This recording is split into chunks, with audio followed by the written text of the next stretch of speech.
Hello friends, welcome to our channel Anu's vlog. நம்ம இன்னைக்கு இட்லி பாத்திரத்தை வச்சு ஒரு டிஷ் பண்ண போகிறோம். என்ன டிஷ்னா கொழுக்கட்டை, பிடி கொழுக்கட்டை சத்து மாவில் எப்படி பண்ணுறதுன்ட்டு பார்க்கலாம் வாங்க. அதுக்கு பாத்திரத்தில் தண்ணியை எடுத்துக்கிட்டு இட்லி பாத்திரத்தை சூடுபடுத்த வச்சுக்கலாம்.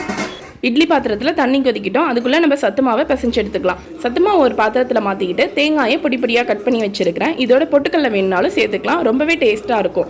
இதை இப்போ சப்பாத்தி மாவு பதத்துக்கு, அதாவது கையில் உருண்டை பிடிச்சா வரணும் அந்த பதத்துக்கு தண்ணி லைட்டாக தெளித்து பிசைஞ்சுக்கோங்க.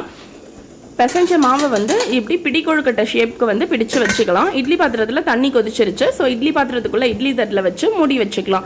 ஒரு 10 நிமிஷத்துக்கு மீடியம் ஃப்ளேமில் வச்சு வேக வச்சுக்கலாம். சத்து மாவு ரொம்பவே குழந்தைங்களுக்கு ஹெல்த்தியானது. அதனால இப்படி டிஃப்ரெண்ட்டாக டிஷ்ஷஸ் செஞ்சு கொடுக்கும்போது அவங்களும் நல்லாவே விரும்பி சாப்பிட்டுப்பாங்க.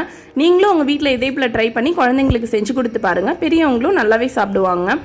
இந்த வீடியோ உங்களுக்கு பிடிச்சிருந்துச்சுன்னா நம்ம சேனலை சப்ஸ்கிரைப் பண்ணிக்கோங்க. தேங்க்யூ.